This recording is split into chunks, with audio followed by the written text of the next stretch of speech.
कौन पागल हो गए हैं? ये पागल हो गए, लोकतंत्र को खत्म करना चाहते हैं। ये इनका पागलपन है, ये लोकतंत्र को खत्म करना चाहते हैं। विपक्ष में अगर कोई है तो उसका सम्मान होना चाहिए। और जिन मुद्दों को लेकर मोदी सरकार केंद्र में आई थी, वो आज मुद्दे जस के तस वैसे के वैसे ही हैं। तो सड़कों पर है, जिनको संसद के अंदर होना चाहिए उनको बाहर भेजा जा रहा है। मोदी ने गारंटी तो दिया था 2 करोड़ रोजगार का, मिला क्या आपको? या युवाओं को मिला क्या? नहीं मिला है ना, कोई गारंटी उन्हें नहीं है। किस हिसाब से चुनाव जीत रहे हैं ये समझ से परे है। कांग्रेस की तरफ से एक बड़ी कॉल आज दी गई है। संसद घेराव का ऐलान कांग्रेस की तरफ से हुआ है। तमाम कांग्रेस के युवा साथी और कांग्रेस के कार्यकर्ता और नेता सड़कों पर हैं। संसद घेराव का कॉल है रोजगार को लेकर, और ये आप पोस्टर मेरे सामने इधर देख सकते हैं। संसद घेराव, रोजगार दो, गद्दी छोड़ो, और एक बड़ा ऐलान जो है कांग्रेस की तरफ से हुआ है। हमारे साथ कुछ युवा साथी हैं। कहाँ से आए आप? हम लोग उत्तराखंड से आए हैं, नैनीताल से जी। क्यों संसद का आज घेराव करने की बात आ रही है सामने? देखिए, आज मोदी सरकार को 10 साल होने वाले हैं, और जिन मुद्दों को लेकर मोदी सरकार केंद्र में आई थी, वो आज मुद्दे जस के तस वैसे के वैसे ही हैं। उन मुद्दों में ना कोई कमी आई है और ना युवाओं को रोजगार मिला है। मोदी जी कहते थे कि 2 करोड़ लोगों को रोजगार मिलेगा, हर आदमी के खाते में 15-15 लाख रुपए आएंगे। ऐसा कुछ भी नहीं हुआ है, और आज ये सरकार अपने महिमा मंडन करने में कोई कसर नहीं छोड़ रही है। और युवा आज वैसे का वैसी है जैसा 2014 से पहले था।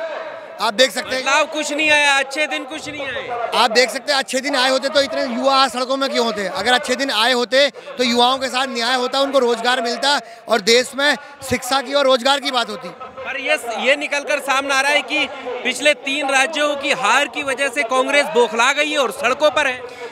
देखिए, कांग्रेस एक ऐसी पार्टी है देश की जिसने आज़ादी के आंदोलन से लेकर आज तक वो कभी नहीं बौखलाई। वो जब अंग्रेजों से नहीं बौखलाई तो भाजपा वालों से क्या बौखलाएगी? ये लोगों को सोचना पड़ेगा और ये समझना पड़ेगा।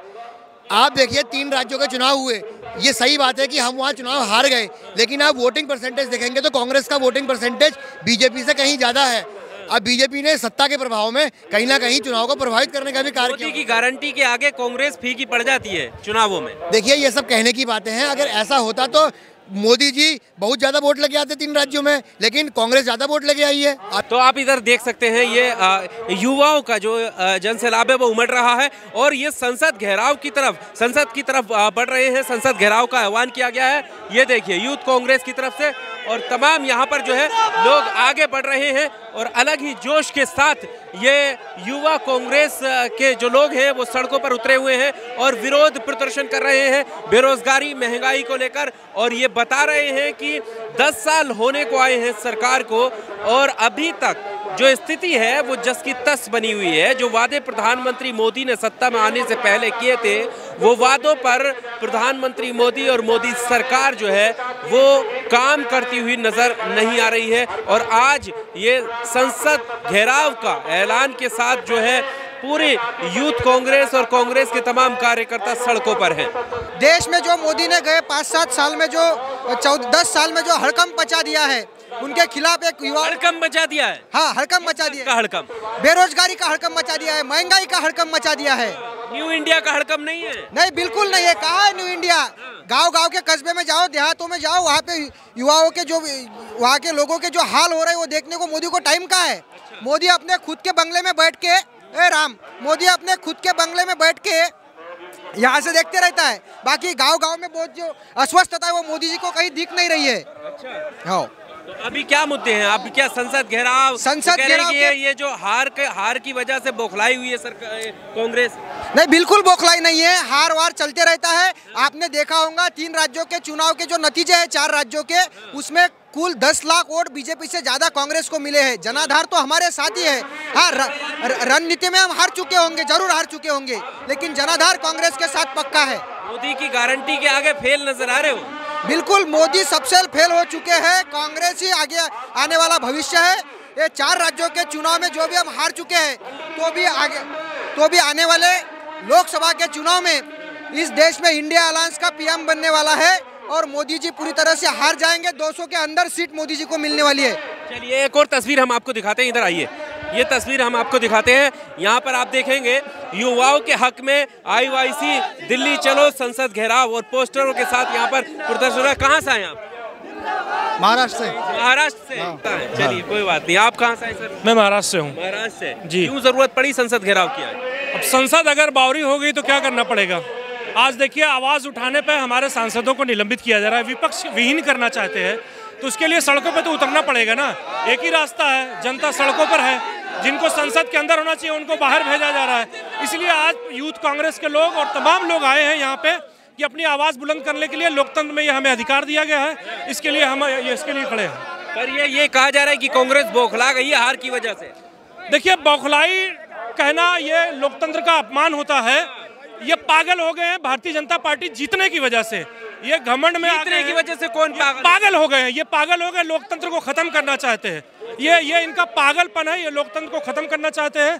विपक्ष में अगर कोई है तो उसका सम्मान होना चाहिए। आप भी विपक्ष में आते हैं। पत्रकार भी सत्ता पक्ष का नहीं होता है, विपक्ष का ही होता है। लेकिन अफसोस की बात यह है कि सत्ता के अहंकार में पूरी तरह से लोकतंत्र को कुचला जा रहा है। जनता की आवाज को दबाई जा रही है। जो वादे किए थे वो पूरे नहीं किए जा रहे हैं। मोदी से जाके पूछिए, उन्होंने 2 करोड़ नौकरियों का वादा किया था, क्या किया उन्होंने महंगाई कम करने का वादा किया था, क्या किया उन्होंने सिलेंडर देने का राजस्थान में अभी कहा है कि हम 450 में देंगे। अभी कल की खबर आई है कि साहब हमारे कोई अभी प्लान नहीं है। तो इस तरह के जो झूठे वादे हैं उसके लिए आज सड़कों पर यूथ कांग्रेस के लोग, तमाम कांग्रेस के लोग मैदान आए हैं। मोदी की गारंटी चल रही है हर जगह। देखिए, उनकी झूठ की गारंटी कामयाब हुई है। मोदी की कोई गारंटी, मोदी ने गारंटी तो दिया था 2 करोड़ रोजगार का, मिला क्या आपको या युवाओं को मिला क्या? नहीं मिला है ना। कोई गारंटी उन्हें नहीं है। किस हिसाब से चुनाव जीत रहे हैं ये समझ से परे है। सवाल उठाया जाता है कि पार्लियामेंट की सुरक्षा का सवाल उठाया गया कि गृह मंत्री तुम जवाब दो। गृह मंत्री से आवाज की जा रही है, क्या है वैसे हमारे सांसदों को इतना अधिकार नहीं है? उनको वे वेल में आके एक आंदोलन कर रहे हैं कि भाई गृह मंत्री आके सवाल का जवाब देवे। वो नहीं दे रहे हैं, बल्कि उनको बाहर कर दिया जा रहा है तमाम विपक्ष के लोगों को। तो संसद के जहां आवाज उठाए, जो हमने जिनको भेजा है हमारी आवाज उठाएं, उनको बाहर किया जा रहा है। तो ये एक तरह से बिल्कुल तानाशाही है। इस देश की जनता को समझना चाहिए। इस देश के मीडिया घराने जिनको आज गोदी मीडिया कहा जा रहा है, उनको सच दिखाना चाहिए कि सरकार क्या कर रही है। सरकार झूठे वादे करती है और मीडिया उसको बड़ा दिखाती है। एक सवाल मेरा, अगर बाकी एडमिनिस्ट्रेशन में कोई दिक्कत है, EVM में कोई दिक्कत है या कोई किसी तरीके का खेला हुआ है, तो फिर कांग्रेस उसके लिए क्या लड़ाई लड़ रही है? उनके नेता क्या लड़ाई लड़ रहे हैं? क्या किस तरफ लेके जा रहे हैं? देखिए, लड़ाई हमेशा चली है, ऐसा नहीं। कांग्रेस ही एक पार्टी है, तमाम नेता, दूसरी पार्टियों के तमाम दल चुप बैठे थे। राहुल गांधी एक ऐसे शख्स थे जिन्होंने सड़कों पर उतर के आंदोलन किया, डरे नहीं। चाहे उनको ED का नोटिस आया, चाहे IT का नोटिस आया, वो लगातार लड़ रहे हैं। कोई भी पार्टी ये नहीं कि सिर्फ नेताओं से जिया सकता है, जनता को भी इस देश के भले के लिए कांग्रेस का साथ देना चाहिए। मीडिया को इस देश को बचाने के लिए विपक्ष का साथ देना चाहिए। लेकिन अफसोस की बात है कि आप चैनल है, यूट्यूब के चैनल और ऐसे चैनल हैं, वो सपोर्ट करते हैं, लेकिन जो देश का माहौल बनाते हैं वो चैनल पूरी तरह से उनके बिके हुए हैं। पूरी तरह से उनकी पॉजिटिव खबरें दिखाते हैं, सच्चाई नहीं दिखाते। आपने मणिपुर में देख लिया था कि जो सच था जब बाहर आया तब उन्होंने बाइट लगाई, उसके बाद भी कभी डिबेट उस पर नहीं हुई है। देश का दुर्भाग्य है कि चौथा स्तंभ मीडिया कहा जाता है, लेकिन मीडिया पूरी तरह से मोदी की गोदी में जाके बैठ गया, इसीलिए उसको गोदी मीडिया कहा जाता है। पत्रकार प्रवक्ता तो आपके भी जाते हैं, बहिष्कार क्यों नहीं करते? क्यों प्रोग्राम में जाते हैं अगर आपको लगता है कि वो गलत? देखिए, बहिष्कार हुआ भी है। इंडिया गठबंधन क्या आप कहते हैं, ऐलान करते हैं बहिष्कार का, उधर कमलनाथ जो इंटरव्यू करते हैं हेलीकॉप्टर में बैठकर। हाँ, वो वाकई में मैं भले कांग्रेस का हूँ और कमलनाथ कांग्रेस के, लेकिन वो कमलनाथ का गलत स्टैंड था। उनका बिल्कुल गलत स्टैंड था, उनका बिल्कुल समर्थन नहीं करना चाहिए।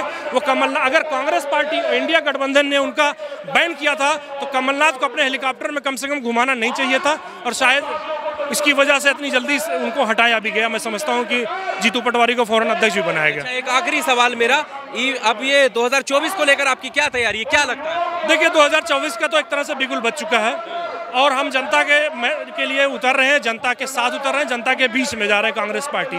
और जहां तक मुझे पूरी उम्मीद है कि जिस तरीके से अभी 3 राज्यों को भले वो चुनाव जीत गए हैं, 3 राज्यों को चुनाव भले ही जीत गए हैं, इससे पहले भी कांग्रेस जीती थी, उसके बाद बदलाव 2019 में हुआ था।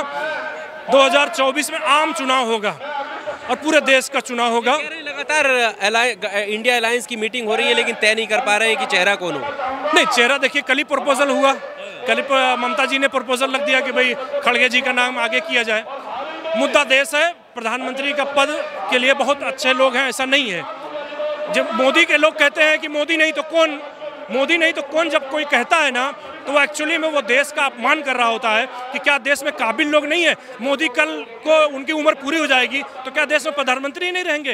ये भाजपा की प्रॉब्लम हो सकती है, तो मोदी नहीं तो कौन, कांग्रेस या इंडिया अलायंस की नहीं, जिस पे सहमति बनेगी वो बिल्कुल प्रधानमंत्री बनेगा। हम कांग्रेसी हैं, हमारी इच्छा है, हम चाहते हैं कि राहुल जी प्रधानमंत्री बने, ये हमारी अपनी सोच। लेकिन चूंकि गठबंधन है, वो डिसीजन करेगा, अगर जो सबसे बेहतर नाम होगा तो वो प्रधानमंत्री बनेगा। बीजेपी को हराना ही एक मकसद है, देश को बचाना ही एक मकसद है। मैं यही आपसे निवेदन करूंगा कि सच्ची पत्रकारिता जैसे चाहिए देश को, वैसे आप भी करिए, देश अच्छी तरफ जाए भाई। चलिए, हमारे साथ बात करने के लिए तो